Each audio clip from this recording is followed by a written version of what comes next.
walk. It was lovely out this morning. No sunshine, but nice calm morning. And while I was out walking, I got to thinking, which happens sometimes, and I was thinking about something that I discovered like 20 years ago. I was a member at the YMCA in Tacoma, Washington, and I used to go there and do some working out and stuff. Anyway, on the counter there one morning, I came across this piece, and I've used it many times in performance because I find it to be such a valuable little ditty. And so I'm going to share it with you if I may. It is entitled "What Would Happen If We Lived Our Lives Backwards?" Okay, we're going to start there.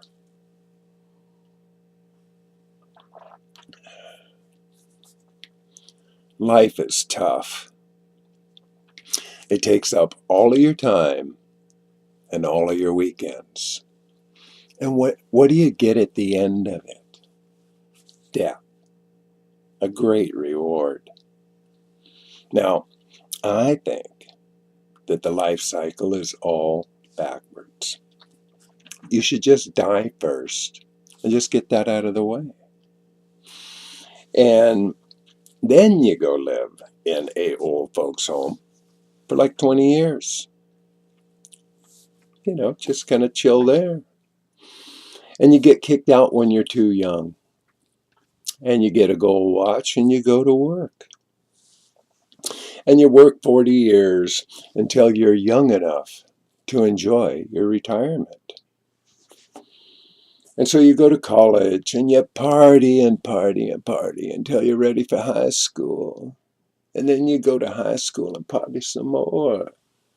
And then you go to grade school. And then you become this little kid. And you play and you have no responsibilities. And you become this little baby. And you go back into the womb. And you spend your last 9 months floating around. And you finish off as the gleam in somebody's eye. And it is signed by author unknown. Now, isn't that great?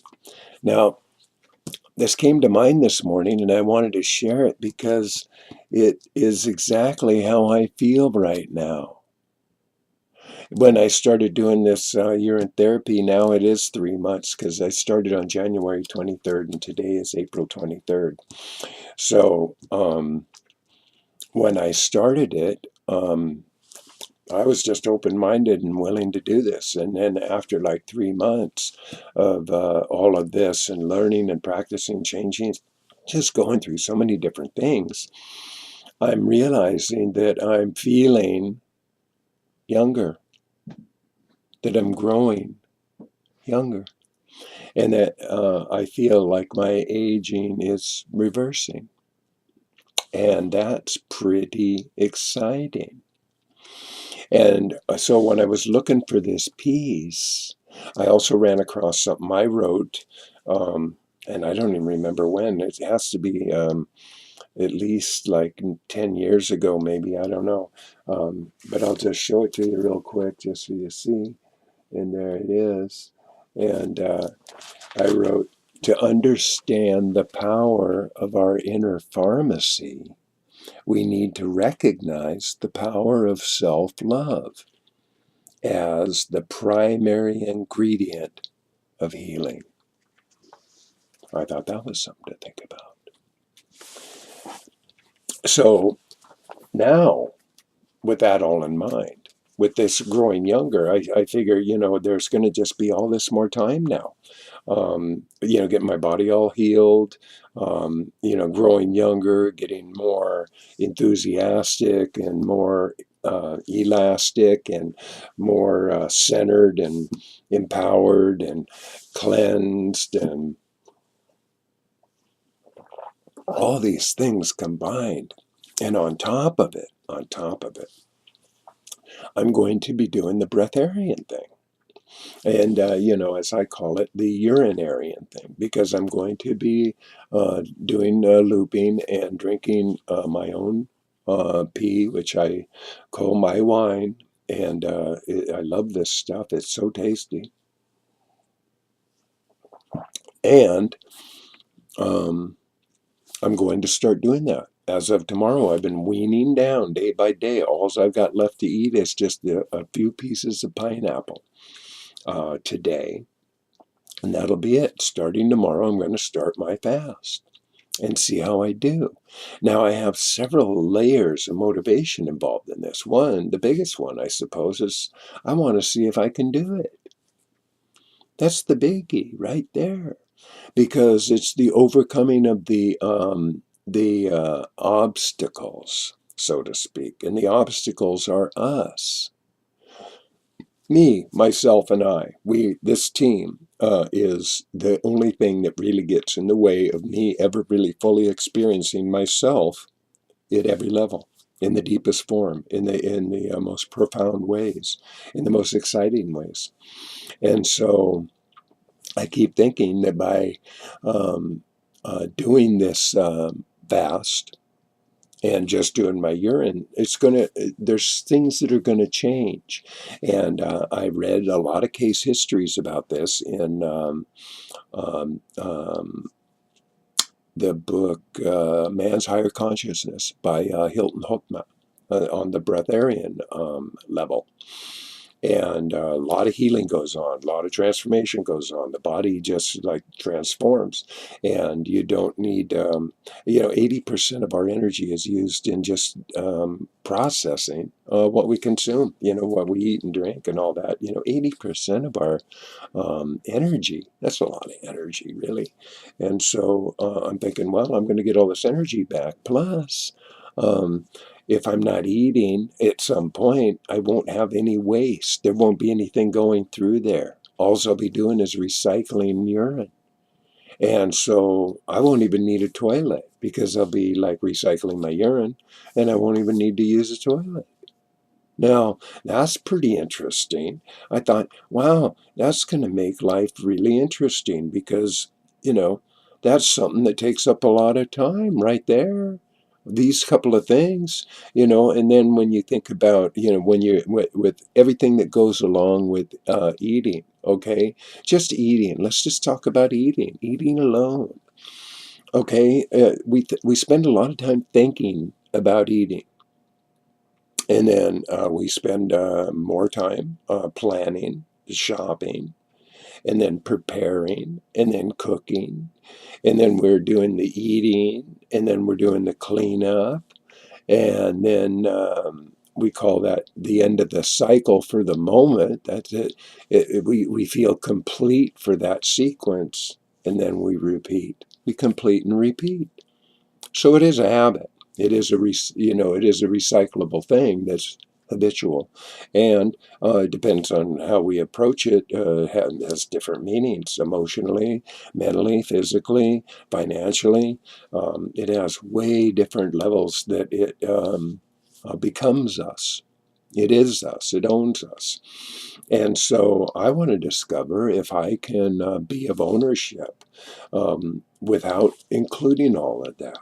And after all the studies I've done, all the reading I've done, all the case histories I've read, it seems practical and principally sound, that it can be achieved, that you can just live on breath.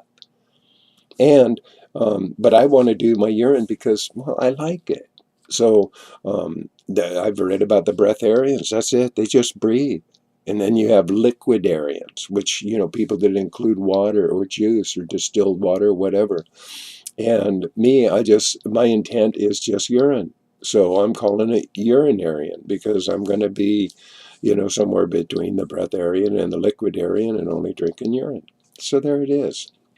So if I'm not eating, and I'm not doing all this thinking, planning, preparing, shopping, cooking, eating, cleaning, and repeating all that, and I'm not using the bathroom anymore or doing any of that, I'm thinking, I'm going to have a whole lot of time on my hands. And what am I going to do with all that? You know, I mean, there's nothing left. What are you going to do? You know, what, wait a minute. What are you going to do with all that time? Wow. You know, that's something that I'm going to have to think about. And that might be part of it. I might just be doing more thinking, more walking, um, more creating, um, more transforming. I might be discovering greater health. I don't know yet. I have no idea.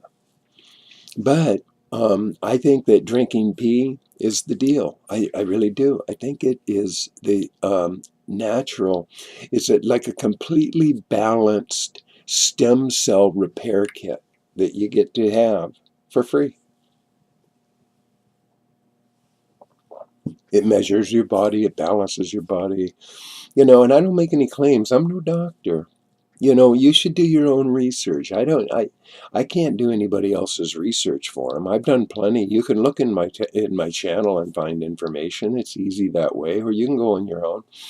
But I assure you that I'm jazzed. This stuff, well, you know, what I'm experiencing now, it's the big time. I'm ready to shift some big time gears and see what I'm really capable of when I put way too much time in my hands and have no reliance or dependency or addiction to the habits that I've developed throughout my entire life. Now, that is going to be, to me, I don't know, maybe it looks like a walk in the park to some people. To me, I think it's going to be one of the greatest opportunities to see what I'm made of that I've ever presented to myself. And I think the reason I can do it, the real reason I think I can do it, is because of the P. I really do. I think that the P is the secret. It's the elixir. It's the energy. It's the fountain of youth. It's the tie-in. You know, I get to have myself, you know, the way I see it, this is like having a fine glass of wine or water or cider or whatever you want. You know, to me, this is just beautiful. It tastes really good and smooth. Look at how clean it is. It's just beautiful. And it tastes awesome. So, you know, there it all is. So I do think that I'm going to just start living my life backwards. I'm hitting that pinnacle. I think that it's not all downhill from here in a way that is like, you know, negative. It's like free falling now and heading down the giant slide and going into the pool going, yoo-hoo, yay, hey, how much fun are we going to have today? Because why not, I say. You know, life is a mystery, as one of my favorite quotes, and I've quoted it for a long, long, long time. And it's funny again how a truth guy, he comes in and makes this quote, and he said it was somebody else's quote, but I don't know. But I always knew it as Eleanor Roosevelt. And the quote is, "The past is history. The future is a mystery. But this moment now is a gift." And that's why we call it the present. And I do believe that to be true. Just be here now. Live in the moment. It's a beautiful thing. Life can be beautiful if you allow it. So, with all that being shared this morning, I thank you if you took time to listen to this. I do hope that you subscribe and like and share. You're welcome to. And I hope your day is beautiful and wonderful and marvelous and just full of love. And somebody's giving you a hug somewhere, and if not, boom, you just been loved. I'm sending you hugs. Okay, big hugs.